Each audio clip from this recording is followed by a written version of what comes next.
अस्सलामु अलैकुम वरहमतुल्लाहि वबरकातुहू। उम्मीद है कि आप सब बखैर होंगे। आज के लेसन में हम लोग प्रेजेंट परफेक्ट पैसिव वॉइस के सिलसिले में बातें करेंगे, यानी कि यूँ बातें करेंगे कि प्रेजेंट परफेक्ट पैसिव वॉइस को उर्दू में क्या बोलते हैं। ऐसे ही यूँ समझने की कोशिश करेंगे कि उसकी उर्दू पहचान क्या होती है, और आखिर में बातें करेंगे कि उसके अंदर कौन सा हेल्पिंग वर्ब का इस्तेमाल होता है। और जाते जाते यूँ भी बताने की कोशिश करेंगे कि अगर आप इसकी कंजुगेशन करना चाहें, अगर आप इसकी गर्दान करना चाहें तो आप कैसे इसकी कंजुगेशन बना करके गर्दान कर सकते हैं। तो सबसे पहले हम ये समझने की कोशिश करते हैं कि प्रेजेंट परफेक्ट पैसिव वॉइस को उर्दू में क्या बोलते हैं। तो उर्दू में इसको ज़माने हाल मुकम्मल मजहूल बोलते हैं। प्रेजेंट परफेक्ट पैसिव वॉइस को ज़माने हाल मुकम्मल मजहूल उर्दू में बोला जाता है। और प्रेजेंट परफेक्ट एक्टिव वॉइस को उर्दू के अंदर ज़माने हाल मुकम्मल मारूफ बोला जाता है। ज़माने हाल मुकम्मल मारूफ बोला जाता है प्रेजेंट परफेक्ट एक्टिव वॉइस को। और प्रेजेंट परफेक्ट पैसिव वॉइस को उर्दू के अंदर ज़माने हाल मुकम्मल मजहूल बोला जाता है। ऐसे ही कह रहे हैं कि इसके अंदर कौन सा हेल्पिंग वर्ब का इस्तेमाल होता है। तो कह रहे हैं कि इसके अंदर हेल्पिंग वर्ब जो है वो हैव बीन और हैज़ बीन का इस्तेमाल करते हैं। इसके अंदर जो हेल्पिंग वर्ब होता है वो हैव बीन और हैज़ बीन का इस्तेमाल होता है। आई वी यू दे के साथ हैव बीन का इस्तेमाल करते हैं। ही शी इट और इसी तरीके से सिंगुलर नंबर यानी कि एक नाम वाला जो इसम होता है उसके साथ जो है हम हैज़ बीन का इस्तेमाल करते हैं। उसके बाद जो है हम कह रहे हैं कि कौन सा वर्ब इसके अंदर इस्तेमाल करेंगे, तो वर्ब का थर्ड फॉर्म इस्तेमाल करेंगे। प्रेजेंट परफेक्ट पैसिव वॉइस के अंदर वर्ब का थर्ड फॉर्म इस्तेमाल करेंगे। तो ये है क्या है उर्दू में क्या बोलते हैं। उसके बाद यूँ कहा कि इसकी हेल्पिंग वर्ब और इसके अंदर इसकी जो पहचान होगी वो क्या होगी। तो इसकी पहचान को आप यूँ समझ सकते हैं जैसे कि ये कहते हैं इंग्लिश के अंदर प्रेजेंट परफेक्ट एक्टिव वॉइस के अंदर कि वो पढ़ा चुका है।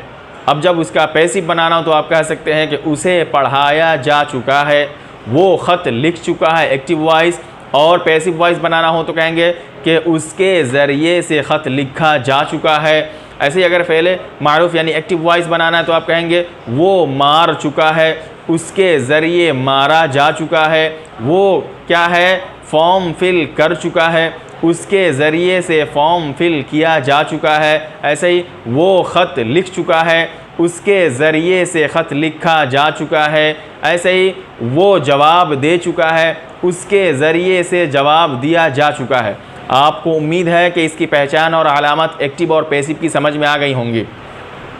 अब जो है इसके बनाने का क्या कायदा है, क्या फार्मूला है, क्या फॉर्मेशन है, क्या रूल्स है। तो कहते हैं कि इसका रूल कुछ इस तरह होगा कि सब्जेक्ट, सबसे पहले सब्जेक्ट लाएंगे, उसके बाद में हेल्पिंग वर्ब लाएंगे, सब्जेक्ट के बाद हेल्पिंग वर्ब लाएंगे। हेल्पिंग वर्ब जो है वो सब्जेक्ट के अकॉर्डिंग कभी हैज़ बीन होगा और कभी हैव बीन होगा।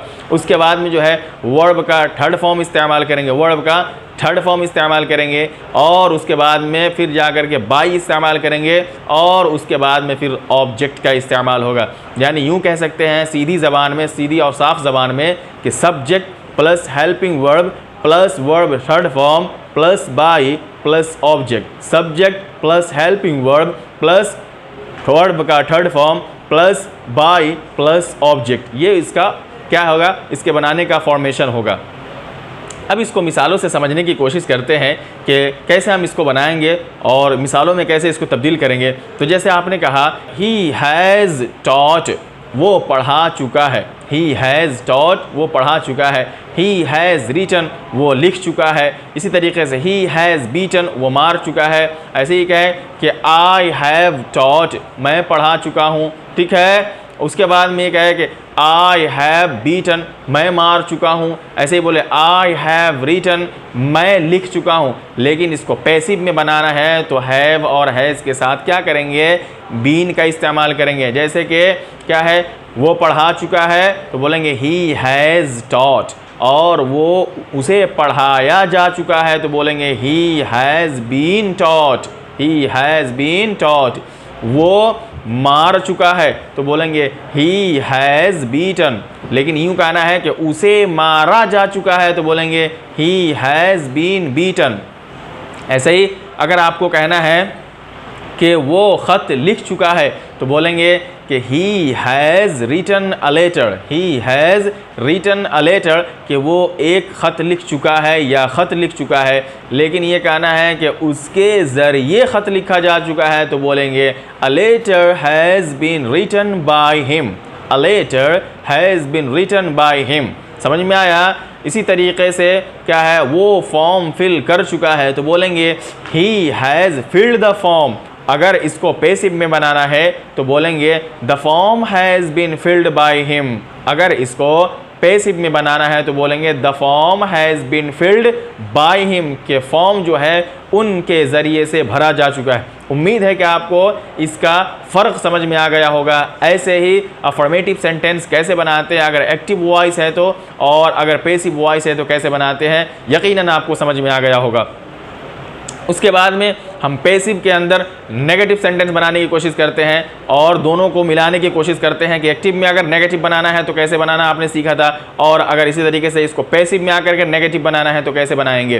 तो सबसे पहले आपको एक्टिव में मैं लेके चलता हूँ। जैसे कि आपने कहा था एक्टिव में, अफर्मेटिव में कहा था कि आई हैव टॉट, मैं पढ़ा चुका हूँ, और नॉट लगाया था कि आई हैव नॉट टॉट, या आई हैवंट टॉट, मैं नहीं पढ़ा चुका हूँ। तो इसको जो है आपको पैसिव में बनाना है तो नेगेटिव सेंटेंस तो बोलेंगे क्या कि I have not been taught, मुझे नहीं पढ़ाया जा चुका है, I have not been taught, या आई हैवंट बीन टॉट, मुझे नहीं पढ़ाया जा चुका है। जैसे कि एक्टिव में बोलेंगे कि he has not written a letter, he has not written a letter, कि उसने एक ख़त नहीं लिखा है। तो अब इसको पैसिव में बनाएंगे तो बोलेंगे कि a letter has not been written by him, a letter has not been written by him, कि एक ख़त उसके ज़रिए से नहीं लिखा गया है। ऐसे बनाएंगे। ये होता है नेगेटिव सेंटेंस बनाने का रूल। एक्टिव में ऐसे होता है जो मैंने अभी बताया,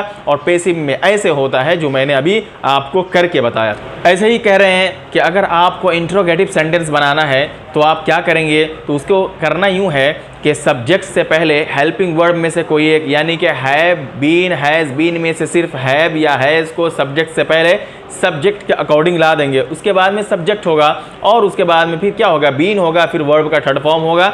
इस तरीके से आप, इसका रूल होता है, इसको अप्लाई करेंगे और बनाएंगे। जैसे कि कुछ सेंटेंसेज है जिसको मैं बना करके बताने की कोशिश करता हूँ। जैसे कि ये कहना है क्या मैं पढ़ा चुका हूँ, एक ये होता है तो ये एक्टिव वॉइस हो गया। लेकिन ये कहना है कि क्या मुझे पढ़ाया जा चुका है, क्या मुझे खिलाया जा चुका है, क्या मुझे लिखाया जा चुका है, क्या मुझे मारा जा चुका है। इस तरीके से अगर बोलना है तो आप कह सकते हैं जैसे हैव आई बीन टॉट, क्या मुझे पढ़ाया जा चुका है, हैव आई बीन टॉट, क्या मुझे पढ़ाया जा चुका है, हैव आई बीन बीटन, क्या मुझे मारा जा चुका है। इसी तरीके से आप कह सकते हैं has the form been written by me, क्या फॉर्म मेरे ज़रिए से भरा जा चुका है, has the form been filled by me, कि क्या मेरे ज़रिए से फॉर्म भरा जा चुका है, has a letter been written by me, क्या मेरे ज़रिए ख़त लिखा जा चुका है।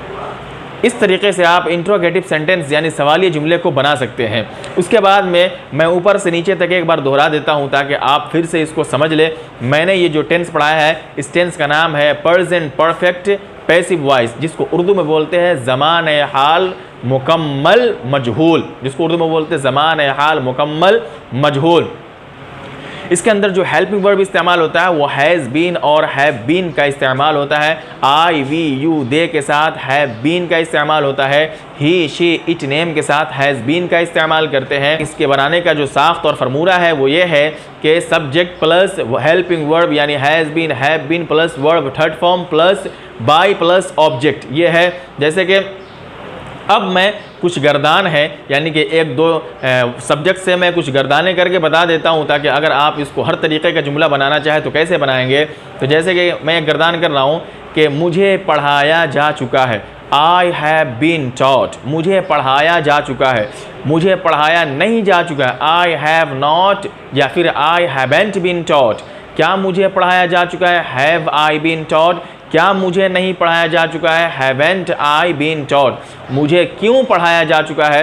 Why have I been taught. मुझे क्यों नहीं पढ़ाया जा चुका है? Why haven't I been taught. इस तरीके से आप इसकी कंजुगेशन कर सकते हैं। एक यू से करके बता देता हूँ। You have been beaten. You have been beaten, तुम्हें मारा जा चुका है। यू हैवेंट बीन बीटन, तुम्हें नहीं मारा जा चुका है। हैव यू बीन बीटन, क्या तुम्हें मारा जा चुका है? हैवेंट यू बीन बीटन, क्या तुम्हें नहीं मारा जा चुका है? Why have you been beaten, तुम्हें क्यों मारा जा चुका है? Why haven't you been beaten, तुम्हें क्यों नहीं मारा जा चुका है? इस तरीके के सेंटेंसेस आप बना सकते हैं। कभी अफर्मेटिव होगा, कभी नेगेटिव होगा, कभी इंट्रागेटिव होगा। इसी तरीके से कभी अफर्मेटिव इंट्रागेटिव होगा, कभी अफर्मेटिव नेगेटिव होगा, जो क्या होगा? क्वेश्चन वर्ड से शुरू होने वाला होगा, कभी डबल एच फैमिली से शुरू होने वाला होगा, कभी हेल्पिंग वर्ब से शुरू होने वाला होगा। इस तरीके के सेंटेंसेस आप जो है प्रैक्टिस करके बना सकते हैं। उसके बाद में अपनी ज़बान में सलासत पैदा कर सकते हैं। उम्मीद है कि आपको मेरी ये बात समझ में आ गई होगी। अगर अभी भी आपको मेरी ये बात समझ में नहीं आई है तो मैं आपसे दरख्वास्त करता हूँ कि आप फिर से मेरी वीडियो को शुरू करें और शुरू करने के बाद शुरू से आखिर तक बगौर सुने और अपनी कॉपी में नोट करें। नोट करने के बाद इसको रिहर्सल करें ताकि आप आसानी से समझ सकें और आपकी ज़बान पर ये सारी बातें आसानी के साथ आ सके। चलिए अगले लेसन में अगली वीडियो के साथ फिर मुलाकात होगी। जब तक के लिए अल्लाह हाफिज़। सलामु अलैकुम व रहमतुल्लाहि व बरकातुहू।